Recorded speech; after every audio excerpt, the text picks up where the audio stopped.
is just a few short weeks away, and Run Pure Sports is gearing up for the season with the best deal in DFS. For a limited time only, we are offering new members a 15% discount for the life of their subscription, including SaberSim subs. Simply use the promo code NFL15 when subscribing to take advantage of this great deal before our prices go up. And at RPS, we don't just give you access to one sport. When you subscribe to our premium service, we give you access to all of our content, including NFL, NBA, MLB, PGA, and so much more. And we're not going to charge extra for access to our preseason content either. Our memberships include all of our content, including the NFL preseason. The best DFS players in the industry give you access to their core plays and slate strategies for every sport and for every slate.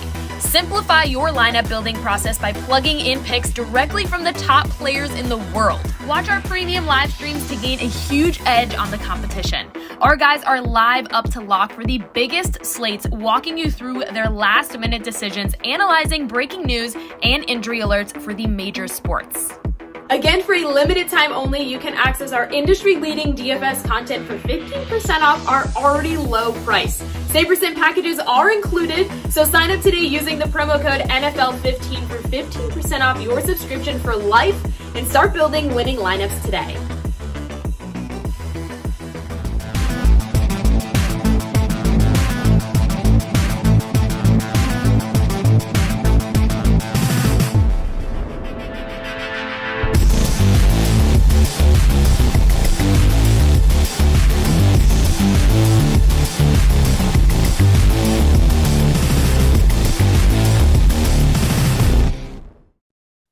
What's up, everyone? Tyler Tamboline here, aka Toe Tag and Tambo, and we're back this year making this a free show for you guys. So very excited about this. Week one, I know was not the best for everyone, but trust me, it was good for some. We've got the lineups to review, the proof.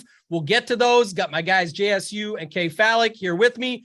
Do us a favor, hit that like button, hit that subscribe on the way in. Helps us out a ton. We had a great day yesterday going through all the shows. And listen, if your week one was not the best week, like me, it's not over. We have a showdown game tonight, and we are going to save some showdown content for the end, reviewing last night's solo shipper for $250K, and then a little bit of a preview leading into this week. And then we've got a special surprise for an announcement for a show that we're going to have here on Run Pure Sports for Showdown again. And JSU will talk about that later.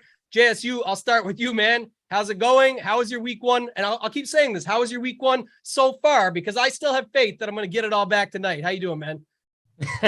Yeah, I'm with you. I'm hoping, I'm still pulling on the string, hoping and in faith that I can get it all back tonight in Showdown. But hey, it was fun. I always love football. I love watching football. Everyone knows, like, when that 1 o'clock time slot hits, I go right in my cave, my basement cave, and I'm in there. I'm down there until 7:30 watching football, come back up, build my Showdown lineups for the night.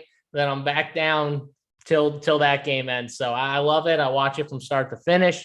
Got a lot of interesting games, a lot of things where we were saying, like, a lot of, shows, everyone was saying, like, oh, it's really hard to predict what's going to happen. I think it's interesting, like, from that standpoint, because some of the highest projected guys throughout the industry really did crush. Like, we can go through it, and I don't need to, you guys know who crushed, but just like Michael Pittman as a wide receiver, Jonathan Taylor, Pat Mahomes, Jalen Hurts, A.J. Brown, Travis Kelce. These are some of the highest projected guys, and they all friggin' crushed. And if you played them, you were very happy. So I think it's more like when we say we don't know exactly what's going to happen, I think it's more just in terms of the teams. I think a lot of sites did have a good grasp, though, on who were good values and who were good overall plays. It was more just how the games went. We didn't have a grasp. And we saw some big upsets. We saw the Giants upset Tennessee. We saw the Steelers in that crazy game with Cincinnati that I definitely didn't see going that way. And then, a bunch of other games. Bucks and Cowboys was an interesting game. Just so many good spots. I could talk about literally what happened yesterday for hours, but we got to bring our other guy in here. Yeah, we'll do it today. We'll talk about it for hour. No plural. KFALIK, what's going on, man? Jazz, you brought up some good points there. I know survivor pools got chopped in half in some of the biggest ones that I'm in based on the if you had ties as a loss, especially with Indy, but a lot of other stuff like that yesterday. There were definitely some big hits there. But KFALIK, I'll bring you in, man. Our other guy, what's going on with you? How was your week one so far? Yeah, I missed as well. Being a contrarian player, I was too contrarian and should have taken the easy plays. But I will say that I did hit on the Tambo and I were talking before JSU hopped on and literally said exactly what you said, JSU, but added in one piece. We all like the projections were liking Gibson, the projections were liking Kirk, the projections were liking Etienne, and don't get me wrong, Etienne did not do so well, but Dotson, the projections were liking as well. So when you think about that, you got to like that game per se. And my core had Wentz, had Gibson, had Kirk, and had McLaurin. Too bad McLaurin was not the winner, and I also avoided all of the projections otherwise for those overall. But that was the game I liked the most, and it was a wild week one for sure. I don't know about you, but I 100% expected that the new Cincinnati offensive line was going to allow 7 sacks, 4 interceptions, 2 fumbles, and then McPherson was going to, Mr. Automatic was going to miss all these kicks and extra points. That was completely expected, in my opinion. So yeah, no, but I will say, in addition to just a wild week one, injuries already have started playing a big role. Unfortunately, we got Dak Prescott out, TJ Watt's out, which is going to be a huge deal for Pittsburgh. Yep. And I will also finish it up with my Houston Texans are in first place of the AFC South. Tied for first, should be in first solo if they didn't give up that game. There's a lot of what's funny is that there's conversation about all these crazy games, and thankfully there isn't any talk about how old man Lovie Smith decided to punt on 4th and 3 at the 50-yard line instead of trying to go for it in that situation with 30 seconds left in overtime to get into field goal range. He also on 3rd and 1 ran it with Rex Burkhead and a 8-man offensive line. So that's the funny thing is I was watching Red Zone as most people do, and every single moment is being shown as the Cincinnati Pittsburgh game. Oh, yeah. But the Texans Indianapolis game was just as good. It just wasn't being shown. And Blankenship missed that field goal. That was huge. It was all around some really good games. But yeah. So something about having the Super Bowl losers in the other game is the key there, I think, with Burrow and his team and those guys in the day they were having. Chase could have had an even bigger day, to be honest. Jefferson got him later in the day. But for those that are joining us for the first time, a quick reminder up front, what we do here on this show is we're reviewing everything that happened yesterday, but we will have actual lineup reviews. We've got an early only where one of our members won $20,000. All the prices go with the main slate. So obviously the lineup still could have done decent depending on where you put it on the main slate. And it's not all about winners. We've got some that didn't do well, but we're looking at breaking down how they built, what our thoughts are, how we would dissect the lineup construction, things like that, where I think people struggle. And over at Run Pure Sports, if you guys haven't yet joined us, runpuresports.com, today is the last day for the promo code. NFL15 gets you 15% off for life. That code, you want to use it and get in. That's where we do all this stuff with you in advance, right? Before the slate starts. This is the review portion, so you can see us break it down from where our thoughts were on the slate.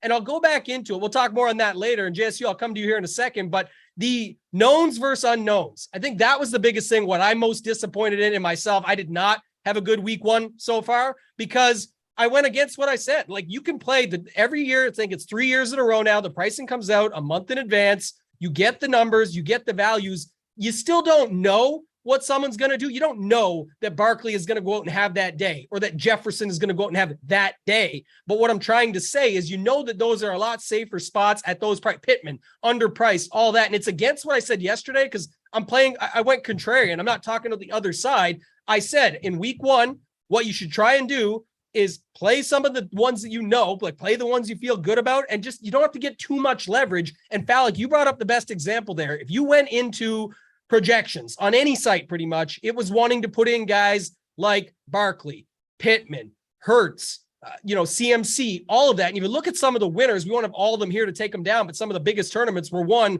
with those exact lineups. But if you wanted to just get a leg up, like you said, Kirk, Gibson, Etienne, Dotson, those were falling into it. That should tell you that the Jacksonville game with Washington could be something there. And all you simply had to do, this is where I'm talking about natural leverage, is just pull Hurts for Wentz, who did worse. Don't get me wrong, but I'm saying it's like, I think by like 3 or 4 points. But now your stack makes sense. You don't have a lineup anywhere near. You're still not playing the Hurts chalk if you don't want to. And you can start fitting in more of what I would call knowns. You just didn't know how big they were going to be, but you could get Kelsey in. You could get Jefferson in. You could get Barkley, Pittman with a unique way of doing it because you have quarterbacks no one else have. I think I saw one of the big winners yesterday had Matt Ryan with Pittman and Cooks. It's not necessarily just getting off all the chalk, which our show yesterday, of course, off the chalk. We talked about a lot of that. In like the $5, I get it. Why, 1.1 million people yesterday on DraftKings, you'd want to do it at the $4 on FanDuel, and you could get away with it. There was plenty of lineups that got there still, not going completely on the chalk. But that's what I'm saying in that example. You took some of the knowns, some of the unknowns, and I know this too. Speaking of unknowns, JSU, I'll come to you on this because FALIK brought it up and you can finish it out. But Pittsburgh defense popped in a lot of projections as well against Cincinnati. People were playing Burrow. People were playing Chase. People were playing Mixon plenty. So it's like when you know that, you're already getting some natural leverage that way. But at the same time, every narrative gets spun. Baker Mayfield revenge game gets spun like like he's going to win no matter what. It was obviously not the case. You go to the other side of what I was just saying there. The Cincinnati O-line is so good now. They're not going to get crushed. Well, what if they do? What if they don't have their shit together week 1 of the season and it takes them a little time to find their way? That's how you have to think about it. Everyone gets so zoned into one narrative, one way, and I think it gets overowned and leaves some opportunity on their other side. So thoughts on that Cincinnati Bengals O-line there, JSU, just in general, and then any other general thoughts on the slate for yesterday? Yeah, I'm glad you brought this up because I'm not going to hide from it. I said that they'd be improved. Obviously after week 1, that was the wrong take to make for that week. I still think that over time they will be improved. I'm not going to waver on my take, though. Obviously, it is week 1. I did think those guys were going to definitely improve them, the upgrades they made. It didn't look that way. Joe Mixon, how many times, especially in the first half, I saw him run into linemen was just egregious. Like it happened multiple times. It was definitely a tough scene for them. They really struggled getting the run game going. The good thing was if you played Mixon, 36 touches or whatever the heck he had, that was unbelievable. I think it was the highest touch amount on the slate by any player. I'm pretty like any like running back or wide receiver, like 36 touches is pretty good. So, yeah. I was happy about that. Like, yeah, he didn't get in the end zone. He had the chance with the 1-yard plunge. They had some other chances down there where maybe he could have gotten in. I think it was 2 or 3 times he had, running chances down at the 5 or closer, and he missed out. But hey, that many touches, I think Joe Mixon was still one of the best plays no matter what. It just, we didn't get like the massive ceiling game, obviously, that we wanted, but solid game. But the O-line definitely surprised me. I do think they will get better. The one other thing that surprised me, though, was how much Joe Burrow just in the first half wanted so badly to throw the ball down the field and wouldn't just take the easy route. And in short passes, he wanted to send it, and he was holding on to the ball, and he was obviously getting sacked a little bit, and it was driving me insane. And I'm just sitting there going, can he just take the easy pass? He had this issue last year. That's why he liked teams that blitz a lot, that are blitz heavy teams, because he just hot route. He knows who the hot receiver is, and then he just makes a big play down the field. He likes those options because he wants to go down the field. Teams know that though now. So he's going to have to get way more comfortable taking the short, easy routes, getting Jamar Chase the ball and letting him just make plays, man, because he is nasty. That catch that he made, did you guys see that catch on the right side of the end zone where he grabbed it with one hand? He missed his other foot, but it was one of the most ridiculous catches I've ever seen, like live on a field, body contorted, just unbelievable. Yeah, he also had a touchdown originally that they didn't challenge. If they had just waited for a minute and challenged it, it would have been a touchdown. And he ended up getting it later anyway. So yeah, I don't want to count him for 2 there, because I think once they get that, it's a different structure of the game, almost like butterfly effect, if you will, where they don't need to play it the same way. But it was nice to see him still get it in the end. But yeah, overall, pretty incredible. KFALIK, any other final thoughts for you before we hop into this lineup review here? We've got one ready to go for the early only, but final thoughts on general statements? Let me give one quick thought. I brought it up in Discord before this, like a couple days before, because there was a lot of talk on Alvin Kamara this week and in the Discord that he was just too cheap for what he can offer. It was going to be a good year for him, which I don't disagree. But I made a rule for myself, and we talked about it many of times in this show.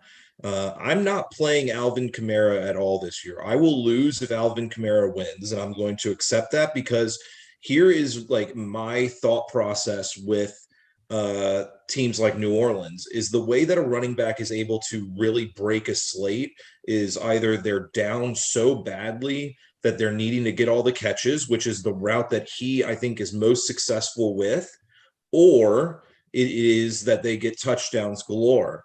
And the thing with New Orleans, and it did not change, and we saw it yesterday, and maybe it will change next week after Ingram fumbled the ball right over by the goal line, but there are 3 guys that are going to get a lot of the touches in the goal line, and most of the time it will not be Kamara. Taysom Hill. Now, Kevin, did you see that direct snap that they did to Mark Ingram at the 1.5 yard line or whatever it was I think it was the 2-point conversion? They direct snap it to Mark fucking Ingram. I'm sorry. Are you kidding me? They've been doing this for years. And that's what I keep on saying is like, I know that like, we're like, why are they doing this? But they've been doing it for years, even if the guy is not the one that you need to be making that play. They've been doing it, and it's not I'm assuming, and maybe I'm wrong, but I'm assuming that it is not going to change. They're going to keep on trying to bring it to Taysom. They're going to keep on trying to bring it to Ingram. They got some big wide receivers now that can make some great catches. Michael Thomas looked great in the end zone. Like, I am not going to be playing Alvin Kamara at all this year. And if he beats me, he beats me until one of those guys gets injured or released. And I just wanted to reiterate that there are opportunities lost from some of these running backs that need to be considered when they are one of the higher priced running backs. If you are expecting them to win games for you or win slates for you, they need to have opportunities in the end zone every single time, because they're not going to get it every single time. And so Kamara is a guy that I'm going to struggle with all year because I love his game, but the team does not want to always give him the ball in the red zone. Good point too on some of the unknown factors. And if producer Simon, if you want to bring up the first lineup, Solo Viola, I'm going to make a final thought just to KFALIK's point there is because I loved Kamara yesterday, and I didn't think he was expensive at all. I thought 7,600 was a steal, and I wasn't scared of Ingram. But the fact that, like, again, they're still using Taysom Hill like that. He is athletic, great, but I'm saying for example, the first run, can Kamara do it? Of course, he's a great athlete, but that was more of a Taysom play. Like, that made sense to me. But the second one, when he gets in the box, that could have been Kamara. Like, how does Kamara only get 4 targets? I really wanted them to lose that game. And now the other unknown was that Michael Thomas, how effective was he going to be coming back in? And that's something almost worth taking a shot on in week 1 when people are heavily talking about Kamara, like myself. It's a spot where I could have leveraged that, tried my luck with him, because you don't know much about either. You didn't know if really, like you said, if Ingram was going to come in, if Taysom Hill was still going to get work that could affect him, or if the coaches were ever going to finally change their mind and use him for more pass attempts, because that's usually when you get the most out of him, but it didn't happen. So if you're going to take all those unknowns at 7,600 with the ownership, why not take a chance going over in the exact same spot, exact same game for basically $2,000 less, 5,700 with Michael Thomas, and get yourself another guy in there that way. I think that's just something to point out. And then lastly, the thought process, we went through this last year on the show, but these running back by committees are popping up more and more and more. Like Philly, what do they have? 4 guys get a touchdown. I think the usage, I know Pacheco was late after they were blowing out Arizona, but Kansas City was using CEH and like they had everything going on there. They had a triple split. Like, you just got to watch some of that stuff. Mixon, to JSU's point, again, where regardless of the ownership, he was getting a little bit of late steam. he still had what you would see as the workload, same as Barkley. That's why those kind of made some more sense to plug in and let yourself get different with quarterback or the stacks or something like that. Go ahead, JSU. I think Tambo, and I was just about to say this, I think he brought up the biggest takeaway that I personally had from week one. And I think it should be everyone's biggest takeaway. And it's how these teams are now in 2022 using their running back room. And it's very different than they were 5 or 10 years ago. It's completely different. And I don't want to go over every team, but you guys were talking about the Saints, 62% Kamara, 33% Mark Ingram. That's the snap share. 13 touches for Kamara, 5 for Mark Ingram. But 13 touches, that's where it's like the game went wrong. The offense in the first half was really bad. And Jameis he wants to go down the field. He doesn't want to check down as much. That's the other problem with Jameis. He kind of holds the ball to a fault. He's always looking to make that big play. And that's why he gets banged up a lot. That's why he starts maybe running a little, but he does keep his eyes downfield. He's looking for the big play. Thomas was kind of a second half thing because they had nothing in the first half. And then the running back room, Pacheco had 12 touches, but 10 of them were in the fourth quarter. So you can take that for what you will. They were up big. It was really Clyde Edwards-Helaire at 10. Jarrett McKinnon had 8. Like, I could go through every other running back. You're dead on. And that's the other point. And we'll apply it when we talk Showdown later for tonight, because we're going to have that same situation, right, in Denver and even on the Seattle side. But the point would be, like, you just never know. But it is earlier in the season where they're going to let these guys hang back a little in some cases because they don't want those injuries happening early. We've already seen big injuries on day one. Like Najee Harris went down. It doesn't sound like it's bad, but it was something. You have Dak, who had Godwin got re-injured last night. Did you see him get bent over? Yeah. You should. He got bent over, and I'm like, okay, he's going to get carried off this field. Yeah. He gets up after 3 seconds and walks off the field. I was like, what is going on? Tough guy for sure. And I saw this morning, it doesn't sound at least like it's going to be serious. We'll wait and see, but we'll see more of that. Let's go to the lineup though, JSU. I'm going to stick with you because this is one of our members, Solo Viola. We get, members from the Discord to send us in their screenshot, and it's not always winners. This just happened to be a winner for 20K, which is awesome on the first week, but it was early only. Keep in mind, these prices all went across, right? You could still use them screen across to the main slate. So, but in main slate, you would consider more games. So it's not to say that, it's just to say it's still a pretty good score. Obviously good enough to win the morning slate, but JSU, we got Hurts, paired him up with AJ Brown, double run back with Swift and Hawkinson, and then a one-off, it looks like, in Duvernay, and then Jonathan Taylor, Jacoby Myers, and the Steelers defense. What do you see here with this lineup? Pittman, of course, thrown in there as well with Taylor and no Ryan. So little things like that. But what do you see here with this lineup? First thoughts. Yeah. So I think, first of all, I think the lineup was pretty solidly constructed, obviously, and not just talking about because he won 20K, but there was some leverage. He had some good ownership on some people, but then he just played some of the top plays. You know what I mean? Like, and I'll give you an example, but obviously he had Jalen Hurts. Jalen Hurts is one of the most popular quarterbacks on all the slates, right? Any slate where you could play Jalen Hurts was one of the most popular quarterbacks, but he was a good play. That was a big shootout game. Obviously, there was a lot of points scored. Honestly, too, he lost out on a lot of opportunity where he could have easily had a Pat Mahomes type, 37-point game. Like, no doubt in my mind, he could have easily had that if the game kind of, some opportunities were missed for him specifically, and, for other guys missing touchdowns. But overall, he was a great play. He paired him up with AJ Brown, who AJ Brown was, a really good play as well. Obviously had the big game. And they missed out on a few touchdown shots. He had him on a slant and got knocked down at the goal line, where AJ Brown, he would have easily had the touchdown. He beat the cornerback. He was there. Jalen Hurts, if he got that football there, that was a touchdown for sure. He had the run back with Swift and Hawkinson, which I thought was interesting. And after that, he had some leverage. He had some low-owned dudes, which I always talk about this, but like, you play a Devin Duvernay, you play a Jacoby Myers, you don't need to be that crazy other than that. Like, you have your off-the-board play. I think I talked about Devin Duvernay just a little bit if you're trying to get weird on Lamar stacks. it was interesting. I don't know why he was high on Devin Duvernay. Maybe he was just looking for a low-owned cheap guy that no one was going to be on.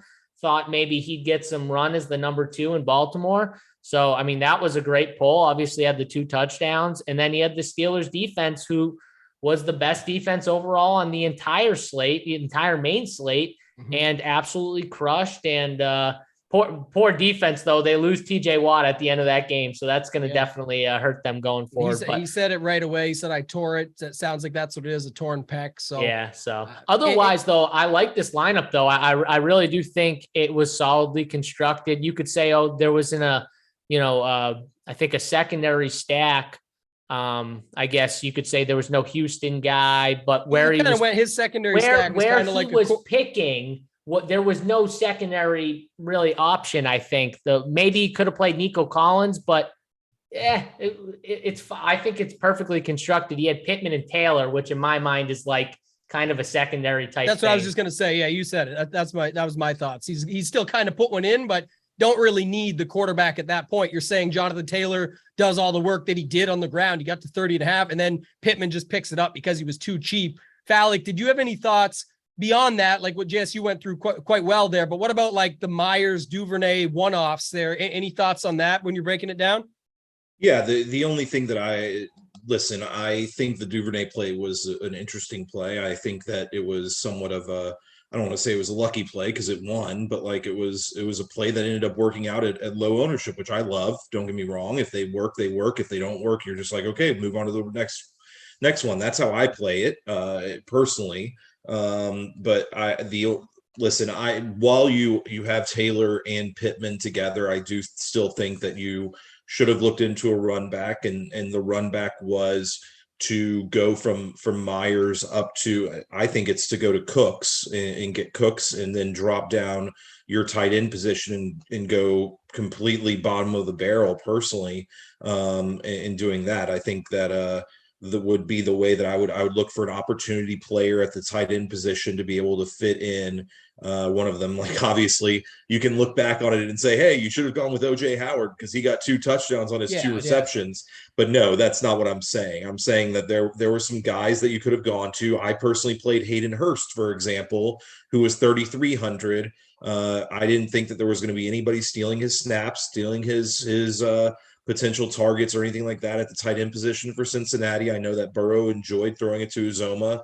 Obviously it would have probably changed the lineup a little bit overall. But that would be the thing that I would say. Another one, like Logan Thomas didn't have anybody that was going to be taking his snaps after he was officially announced in. Like there are some players that you could have gone to, which is what I would have personally done to like shore up that stack. The problem is, though, you're pulling away from some of his correlation to the main game that he was stacking. That's my issue with doing that, Right, so I think you're like taking a positive away to try and add something else in that he already has. Like if it was to add another secondary stack, I get what you're saying. Like if he could have played Brandon Cooks without messing with his other guys, from the main Philadelphia-Detroit game, I'd get it. But I don't think you want to pull. I don't know if you needed 2 run backs for Detroit. Personally, like I think that you get it from Swift is the thing. I think it's what made his team a little more unique, though, was that he played. Let me chime in because I got thoughts and it ties into that, so it's good segue. But I was going to say, so here's the thing: I see couple anyway. Hawkinson is basically, I'm guessing. So for me on the early slate, just thinking without the ownership projections in front of me. And yeah, do us a favor, smash that like. Someone just put it in the chat. Good mojo. We got almost 200 watching. It's a free show. JSU, before I do my dive here, are we doing this free every week, I believe? We are doing this free as long as we keep these week. Likes rolling, right? That's as long as we get the likes up, we're going to keep it free every week. And no one's really doing these lineup breakdowns, plus adding showdown breakdowns, plus putting thoughts on it that we actually all put money on last week and things like that. So I think that's the biggest part. But yeah, do us a favor, hit that like. I want to add a couple pieces. So tight end, first of all, to stick with JSU's point of the correlation, I'm guessing Moore would have had Goddard here and just went that way and had your Hurts, Goddard, Brown, run it back with Swift, and then you got $400 to spend, I believe it was. But I actually don't mind the way he did it. I was saying this earlier because you just go Hurts with one guy. Hurts can get it there on the ground, which he started, by the way, with like 70 yards on the ground early and ran one in and everything. He actually had a underwhelming game on the ground after how well it started and how tight the game got, I thought, but still. So I like him going opposite side there. The second part, and I'm not sure if they're thinking this deep or how, this is just how I think about it, so you guys get my thoughts, is the other most popular tight end in the early only, my guess, would have been Mark Andrews, because there was no Kelsey in the morning slate. So it would have been Andrews there. And if you're not using Andrews and you're not using Goddard, he already went one way and said, well, if it's not Goddard, let's go opposite side of the game with Hawkinson. So I do like that. And then he also said, if I'm not using Goddard or Andrews, which are both popular, maybe Baltimore gets it in a different way. So I always like to think of it like that. Like if Andrews is not going to be the guy, and you don't want to pop down to Isaiah Likely, who got some later steam and he was very cheap, I believe 2,500, you do just get to pop in a guy, maybe just land on a Duvernay. And that's where it comes in. You know, he's going to be 1%, you know, it's a flyer, and we're not results oriented with this show. You know, up front, that play probably looks bad on paper. But if you were thinking about it, like I just said, I wouldn't care, because I'm already playing Hurts, Taylor, Pittman, chalk heavily. I've got other spots that are in the mix, like even Swift is getting up to 20% himself. So it's like you have to get different somewhere. And that's a way that at least makes sense in my mind to get different. So I don't hate that. The only other piece I would add, and then JSU, I'll come to you for final thoughts on this one, but Myers, I don't get that. Like, for me, I would just make that Collins, Nico Collins was still projecting well yesterday. It's nitpicking. That's not to be results oriented. He did worse. I'm saying, though, if you're telling me JT is going to smash and Pittman's going to smash enough for you to win a tournament, I don't care what the result is. I would have just put in Collins at the same price, I believe, 4,200. He's 43, Myers, right? So you would have left $100 on the table, but you get him in there just to make sense of that secondary stack. You don't have to. Clearly not $120,000. I'm just saying, you're saying something's about to happen enough that they're ceiling to hit.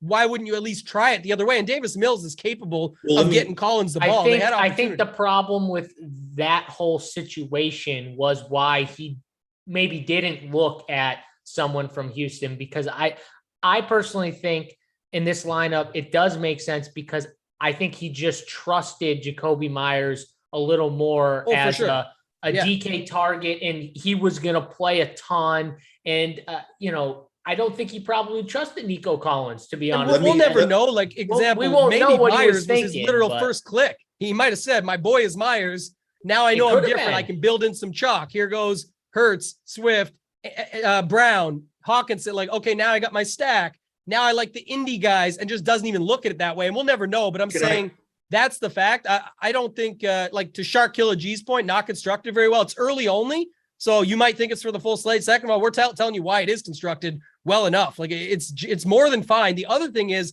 don't forget how popular Mixon would have been on the early only, and he went with the Steelers D against it. Like, if you don't think this is constructed good, you might not be getting to the top anytime soon, because I think it's constructed fine. There's things that I can nitpick and do differently, but I think it was more than fine. And it was a great balance of chalk and low ownership, game theory in general, and then leveraging certain spots that just make perfect sense. That's all I got to say. JSU, any final thoughts from you? Yeah, Simon, you can pull up the next one if you want. We're going to go to a FanDuel main slate, but I think you hit it on the head, though, with this lineup. Like, I personally think it was constructed fine. Can you always nitpick?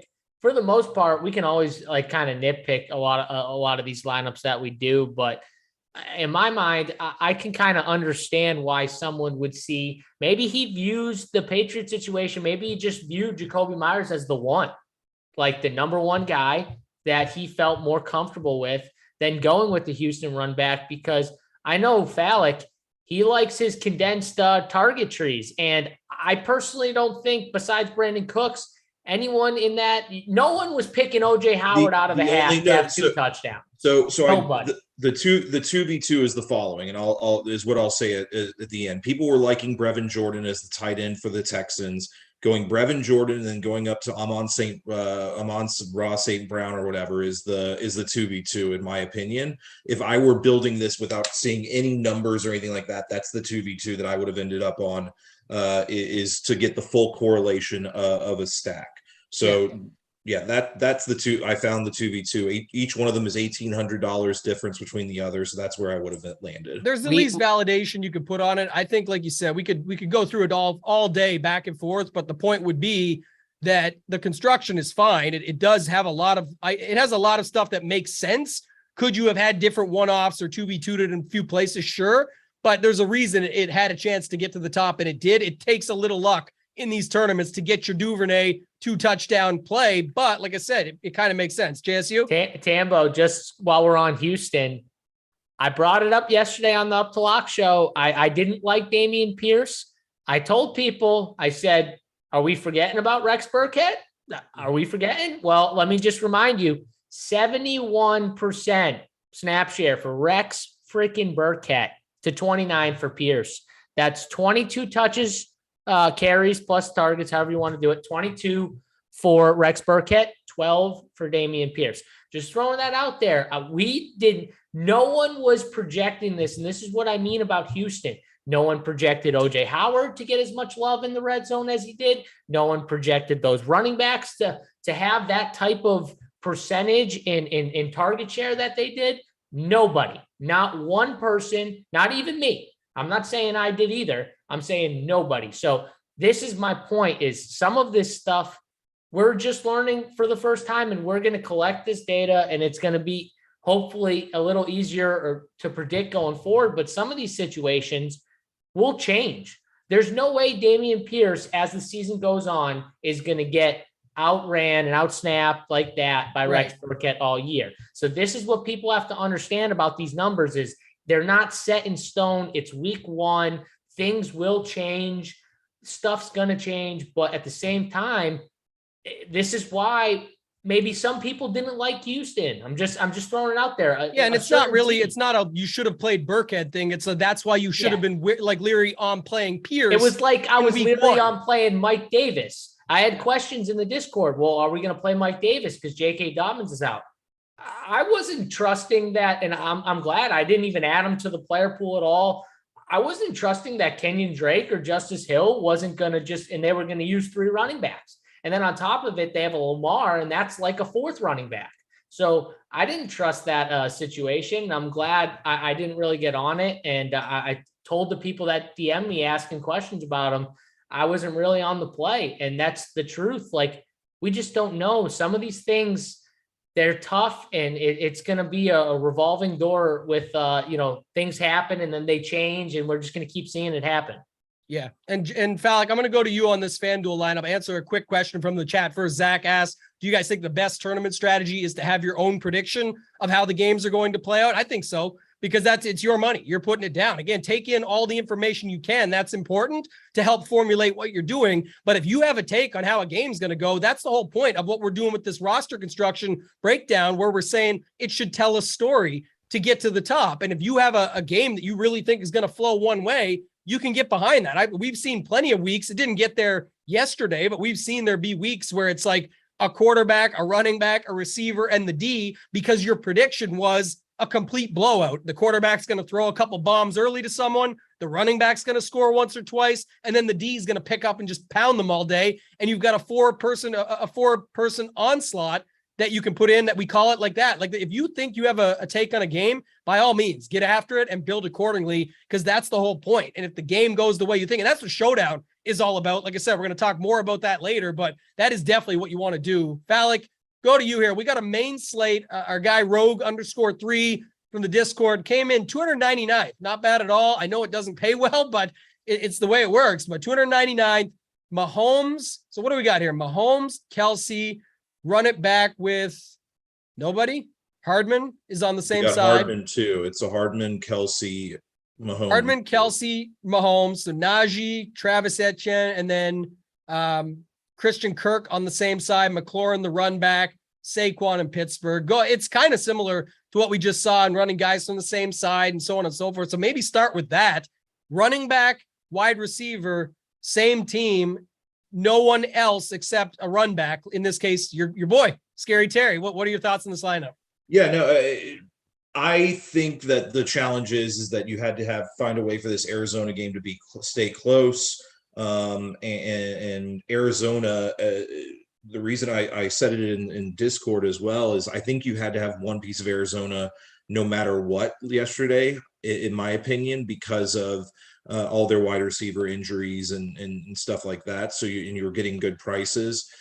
Did I get Dortch personally? No, I went with AJ Green, or the corpse that was or is, or whatever you want to call him. So I thought that he was going to be the play. You could go with Hollywood if you wanted to, but I think that would have been a route that I would have went. Listen, I thought Saquon was a great play no matter what. So that's the other thing is you got the Pittsburgh correlation, and it ends up being three pieces of Kansas City. The other thing is I as I said before, I loved the Etienne, Kirk, McLaurin build, and so I can't even question that. I loved how Gibson, once the unfortunate Robinson news came out, I knew Gibson was going to end up being a big workhorse for the team again this year, and he looked really good. So overall, like, I have no issue with the lineup build. I love Hardman on FanDuel versus DK as well. So you're getting the touchdown makers per se for Kansas City. Good call there. Yeah. All on there, and you're getting the full run back squad. And then Saquon, who I loved Saquon this week. I said that Saquon was going to outrun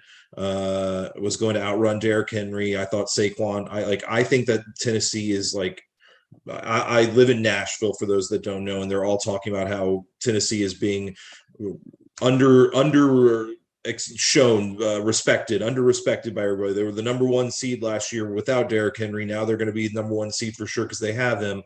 And I disagreed. I still think that it's going to be a tough year for the Titans, especially with the injury to Harold Landry and stuff like that. So, and the loss of their linebacking core for the most part. So I'm going to be taking shots against the Titans all year because I think they're going to be have a challenging year. So I have no issues with it. I think that I would have probably looked into somebody from Arizona, but I can't say how it would have been in this build per se.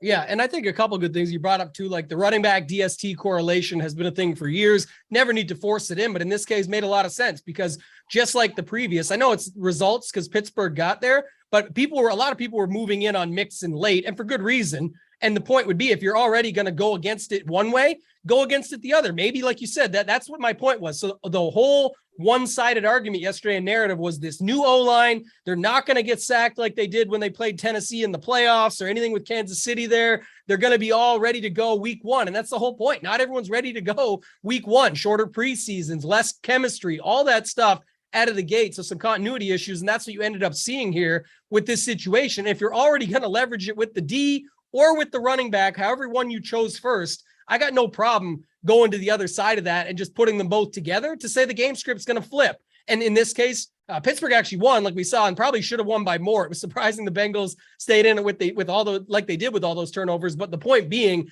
that to me is perfect. I like the fact that it was Hardman. You brought that up on FanDuel because usually with Hardman, you're expecting 2 or 3 catches, 70 yards and a touchdown. If he gets there, you're taking the risk. If he gets there, here you double down. He didn't need to get there completely. 9's not going to, crush it. But the point is, you used it on a site to me makes more sense. That works on DraftKings, but it can be painful waiting for that down the stretch because it's not like he's racking up the PPR points or the bonuses or anything like that over there. So I like that. Put him into the correlation, obvious. So you got the right thing going there. And then we talked a little bit about this on the Off the Chalk show, our free Sunday show, which we start the day with every week at 8:45 Eastern.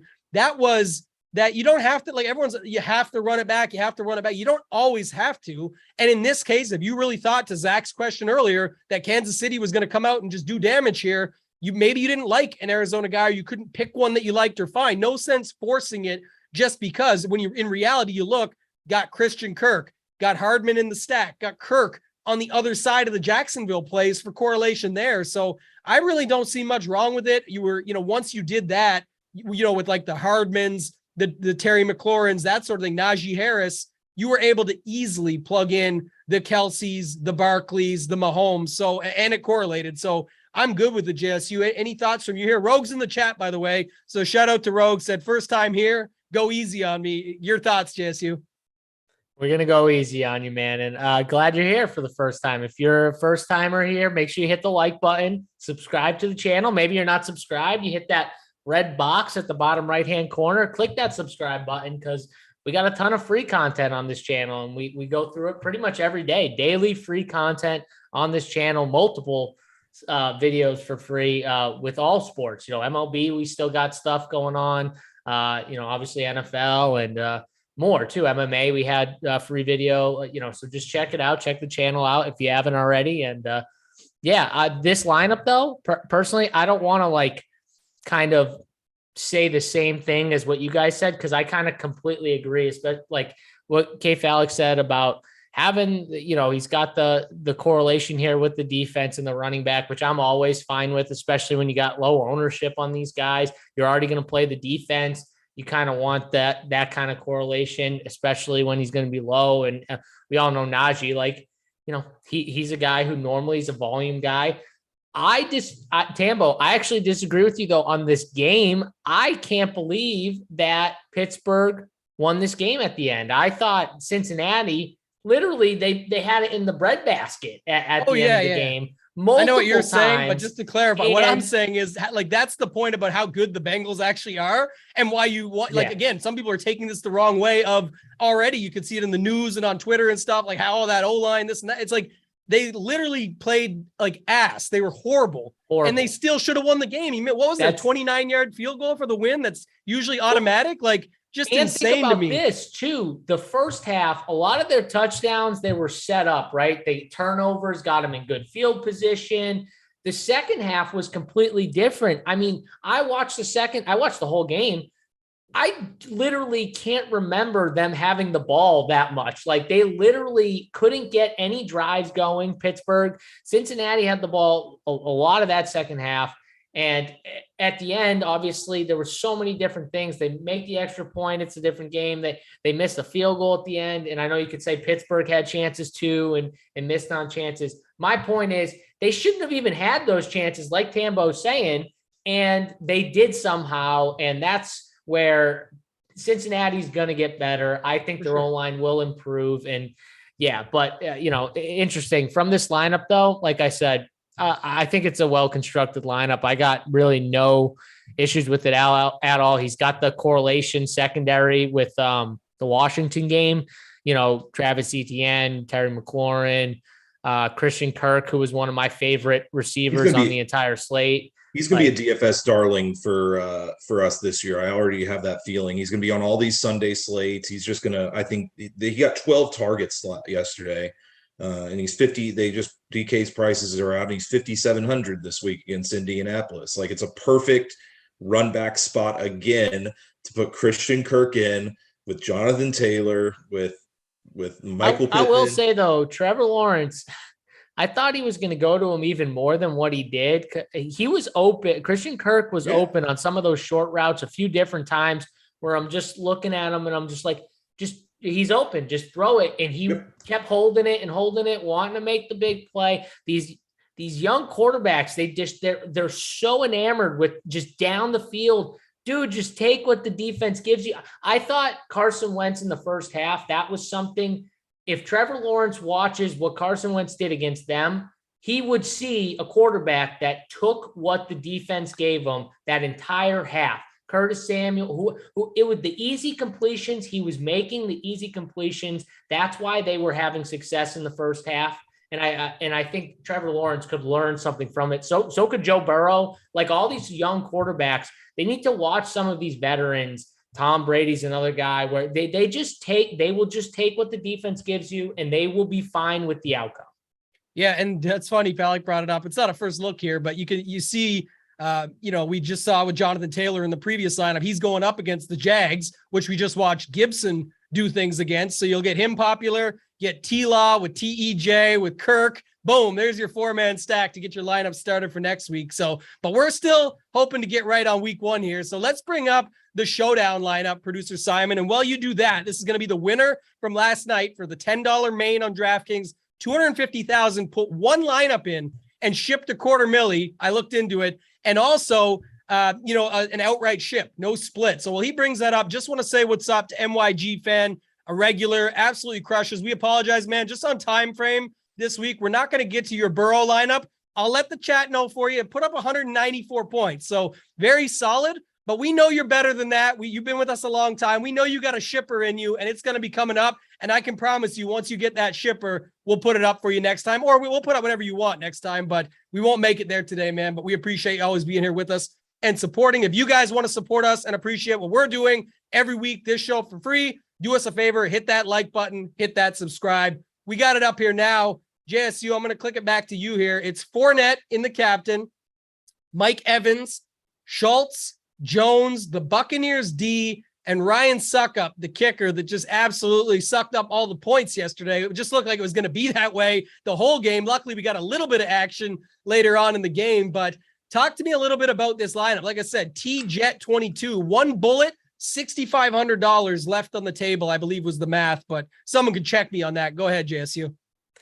Yeah, a lot of money left over for sure. You can just tell by looking at the lineup, right? You don't even have to do the math out. Like, you can tell that there was money left over, but very unique. I mean, not only was it a 5-1 build, which we all know 5-1 builds are already, normally somewhat unique.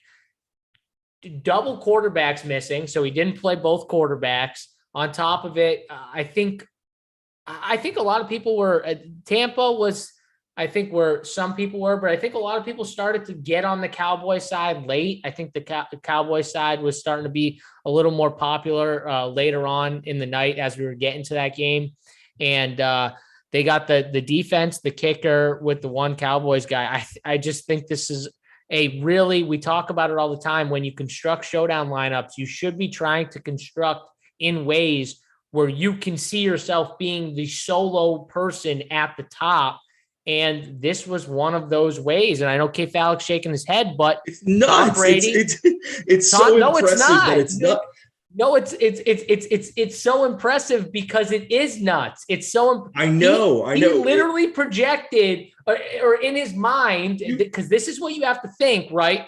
Slow, like Tom Brady and Dak Prescott, those offenses kind of move a little bit, but they stall out. The kicker has a good game for the Tampa side. The defense obviously holds Dak in check. And by the way, the Cowboys offense looked terrible. Like, Jerry Jones should have went on the field in the fourth quarter and just fired Kellen Moore, just fired him, just got rid of him. McCarthy is the worst coach. He should fire himself for the personnel he's putting on the field. But anyway. Well, he's not going to do that, Fallon. I know. He should. I agree with you. But here's what's amazing to me about this and why Showdown is so much fun is literally everything. And I'm sure there are multiple lineups that did this. Like, he had enough money to go from Buccaneers or Ryan Suckup up to Tom Brady or Jones. I was just about to add that all three of those guys could have been Brady. It's amazing to me that's like that difference is so big. It made such a difference. It hit, which is awesome. And listen, I'm happy for T-Jet, whoever you are, for hitting that single entry to win that.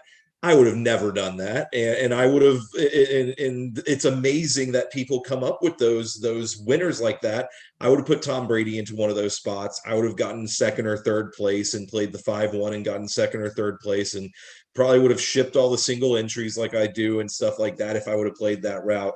It's amazing though that someone has the balls to do that, and it pays off so well, because that's what's amazing about we have so much information that we provide to our members that allow you to make decisions on making builds like this, and to be able to run that is just so awesome, and to win 250 and change a life with making that one change, it's awesome. It's really cool. 43-way chop. The lineup obviously makes way more sense to use Brady over Julio, which is why that got to second place for a 43-way chop. Difference of being $7,000 and change versus $250,000. The craziness is, though, it's on one lineup. So I love the balls, because here's the thing.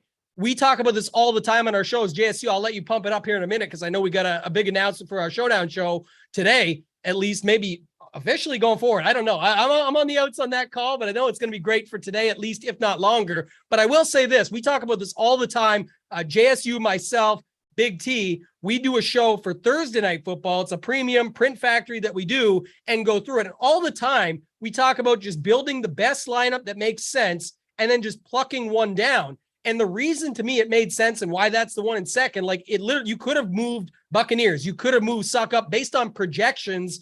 It's obvious Brady would have smashed them on a projection sheet. But when you've got Fournette in the captain and you've got Evans, who's likely the highest wide receiver scorer on the slate, doesn't always require. We saw it the other night. Stafford was horrible, but Kupp absolutely crushed. There's the point. So that's kind of how you got to view Evans.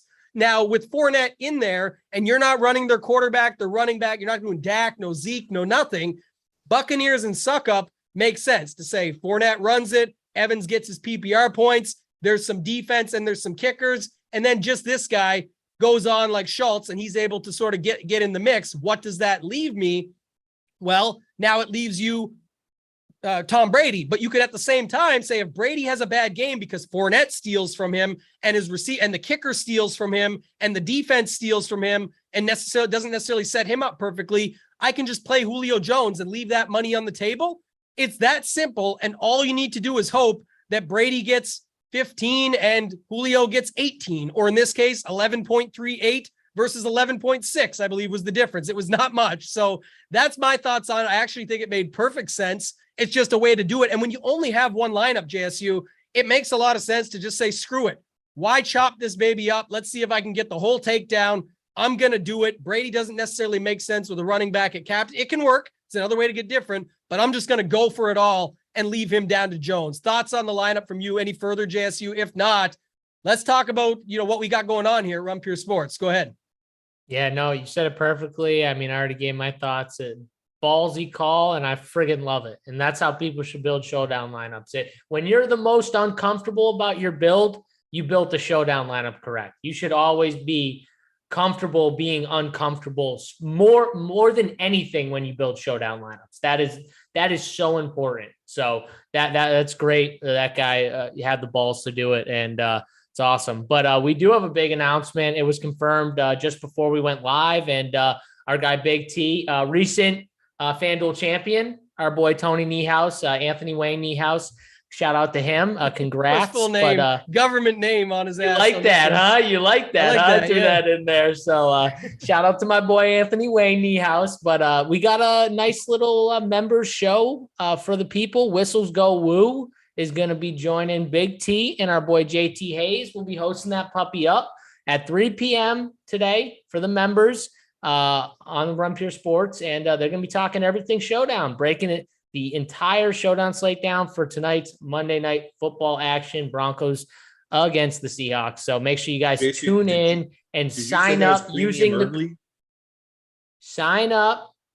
promo code NFL15, as KFALIK is ruining my finishing thoughts on this damn showdown show that we have. But sign up. NFL15 is the promo code. Use it. Get 15% off for life as long as you don't unsubscribe per month, and get in, because that promo code's going away after the game tonight. Tomorrow. Yeah, it's done after the game tonight. They might let it linger, but you don't want to keep waiting on it. And yeah, JSU, we got a problem here at RPS with interrupters, man. We got too many. We're trying to host these shows. Get in there. KFALIK is definitely one of the guilty ones. Uncle T knows if he's watching, our boy Terry. But real quick, JSU, first time, by the way, got to congratulate you on a show and call your girl that then was your fiance, now is your wife. So congrats to JSU. Is your wife home right now? She is not. She is. She's actually in school. She's becoming a PA, so she's in school to be a PA. So that's what she does Monday through Friday mainly. But yeah.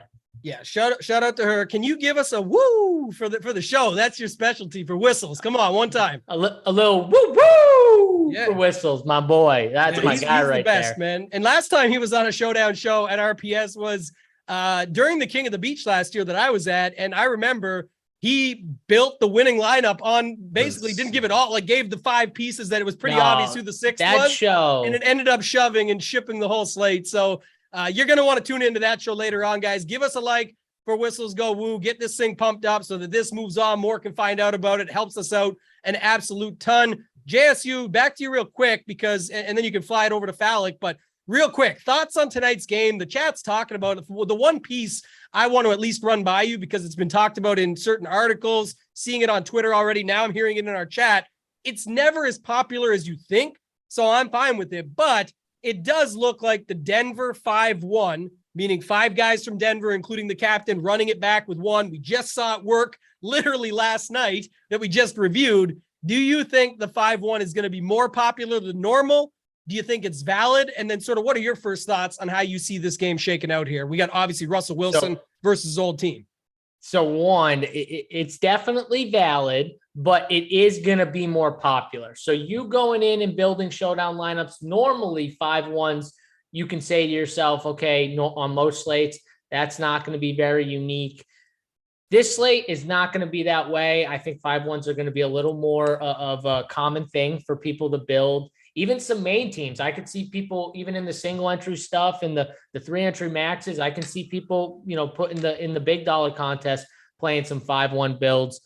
Very confident in Denver. I really like Denver overall for the season. Everyone knows I'm one of the biggest Javonte Williams fans in the world. I love this kid, but I just personally think that he's going to be a stud. I think Denver as a team is going to be really good, but we have to remember this is a home dog in Seattle. I personally think Seattle is going to end up being the worst team in the NFL, but I'm just saying it is, a dog at home. That Seattle's normally a tough place to play. They got the 12th man or whatever. Oh, yeah. So the problem is does Pete Carroll know anything about Russell Wilson? I can't remember. No, he's got nothing. He's got nothing. Yeah. Does Russell Wilson know about Pete Carroll though? That's the other thing. Like it goes both ways. So I'm not a huge Pete Carroll fan either. I despise him as a head coach. I think he's a fossil. He needs to just retire and let some young blood come in there and coach. But I don't know. Like, do you put your money on Geno Smith, or does Geno Smith get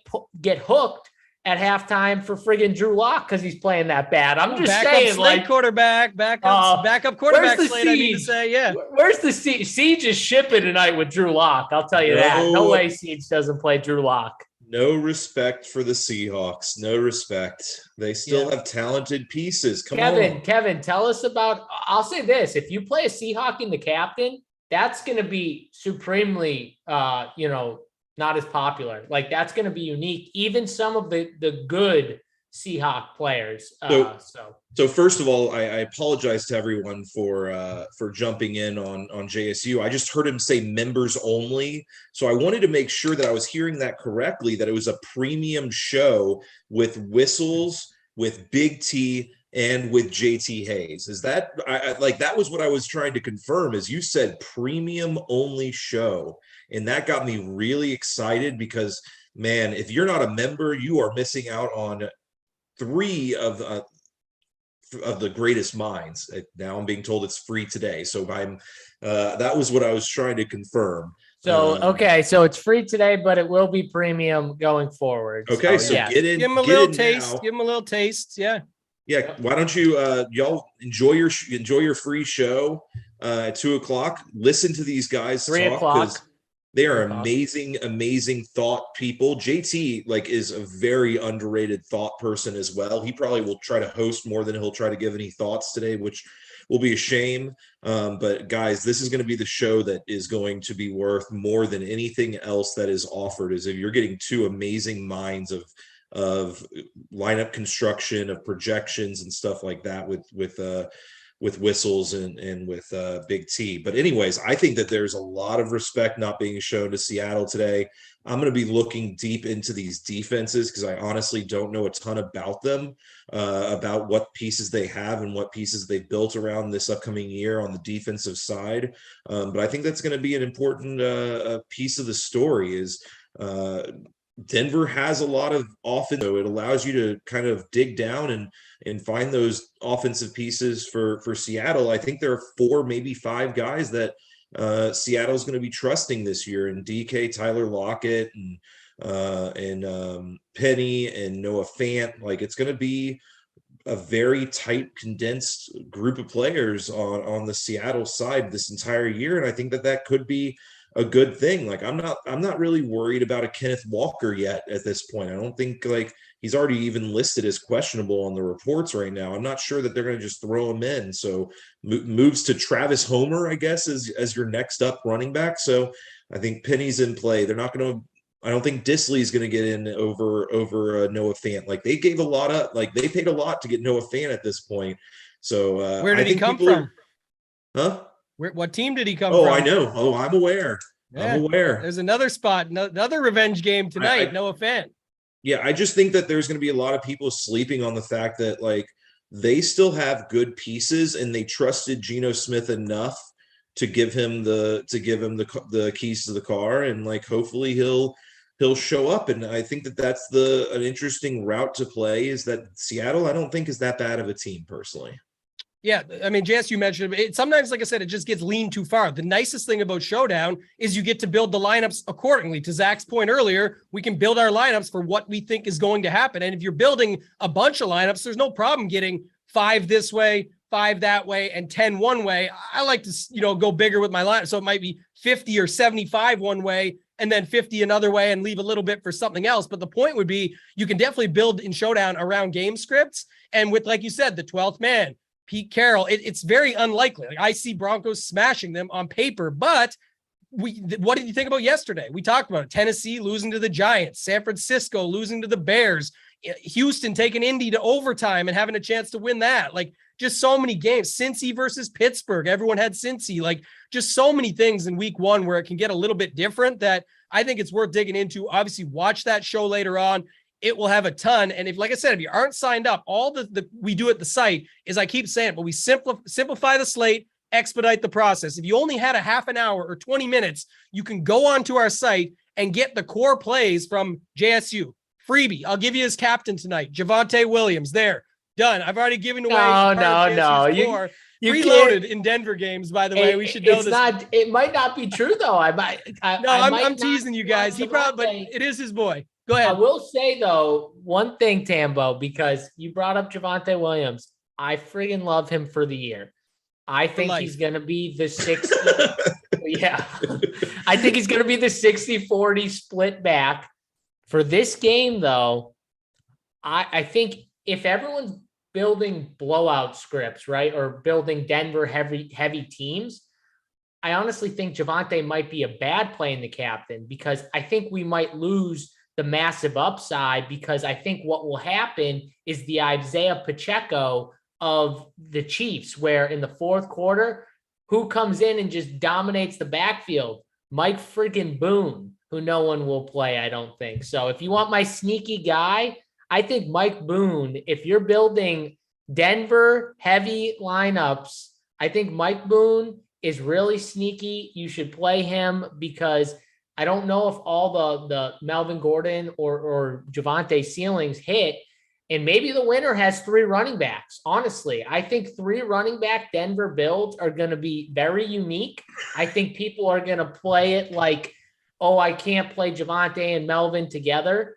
And I could see it where they just pound Seattle, but in a way where Russell Wilson might only have 1 touchdown in the air, maybe 2, but it's not 10, like, it's spread around, and then the running backs kind of just pound Seattle on the ground. So Mike Boone, think baby. Mike Boone. I got my bingo card right here, and so far I've got nothing. I haven't hit any letters yet, but we've got Thursday night showdown slate, DST captain. Okay, check that off your bingo card.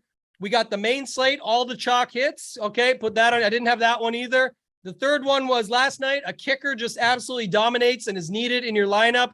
Don't have that one. So let's go for running back 3 tonight. Mike Boone will get RB3, breaks the slate and makes those, even the 5-1s get there, but it's with Mike Boone and the 2 other running backs. Imagine that, all 3 in the same lineup. So he's $200, Tambo. He's down there. He's minimum price, $200. And we always talk about it. Those cheap guys, they're not going to kill you, right? Playing one cheap dude like that. He's not going to absolutely destroy you on most slates. So and maybe you have the lineup that everyone has with the kicker in it, because it makes perfect sense. You drop him down because it's only PATs, baby, or 2-point conversions, and 1 Boone touchdown just destroys them, and you've left that money on the table. So I love it. I think this was a great show. You guys let us know in the comments. Do us a favor, hit that like button, hit that subscribe. Last time, tell you about the last time of the offer. RunPureSports.com, promo code NFL15. It's not just, well, the promo code isn't just ending. We forget to tell you this. This is like the thing we've been saying. We've been honest about, transparent. The promo code is ending and the prices are going up. We just did roster construction, leverage one to leverage another situation. One's going away and one's going up. That's bad for you. Not so good. I mean, you got to think of it that way. You don't want to be here week 2, week 3 and saying, now I want to get on board. Where's my code? That one don't exist. And even the new code is a percentage off of a higher price. So that's our spiel. That's our marketing. We've been transparent about it. KFALIK, any final thoughts before we get out of here, before you interrupt any of our other final thoughts? No, I just JSU was watching Ryan Harris in Big T's show, I will say, and Mike Boone was brought up by Ryan Harris in the O-line matchups, and new great content. I loved that show. Nice little 20-minute show. You got to sit on the toilet enjoying and listening to Ryan Harris talk about these O-line and D-line matchups. And I remember Mike Boone being brought up, so JSU is right on the train with Ryan Harris, I guess, and Mike Boone is going to win him a milli tonight maybe, and Ryan Harris may be tying with you for all I know. Yeah. But no, it's a great honor to be a part of this show as always. I enjoy this as my Monday show. And looking forward to finishing up week 1 with some good money in our pockets from this showdown and getting ready for week 2. Yeah, I'm hoping by the end of the night, I'm saying biggest win ever, ... so far. And I get week 1 right. I get everything right for long term. And we just see if we can beat it again next week. But it's $1 million up top tonight. JSU, final thoughts from you. I can't wait for tonight. I got my $15. I'm ready to go for my entries. I'm going to win the milli tonight. Well, maybe, or tie with some people. I'll tie with some Run Pure subscribers, maybe with some Mike Boone love for me. So I can't wait. It's going to be a good game. Going to be good for Denver, I will say. Yeah, I couldn't agree with you more. I think it's going to be a fun one. This show, as always, one of my favorites to do. I love the theory, the breakdown, not just the picks or this guy versus that guy. It's an absolute great show to be a part of. So love doing it with you guys. Give us any feedback that you have. If you're a member, remember to get in on Sunday nights, hit up KFALIK or in the main football Discord, whatever you want to do, get it posted there, JSU, myself, whoever, so that we can get your lineup on the show for next week. That's going to do it for this week. We appreciate you guys sticking with us. For JSU, for KFALIK, and for myself, Toe Tag and Tambo. Simon, get us out of here, man.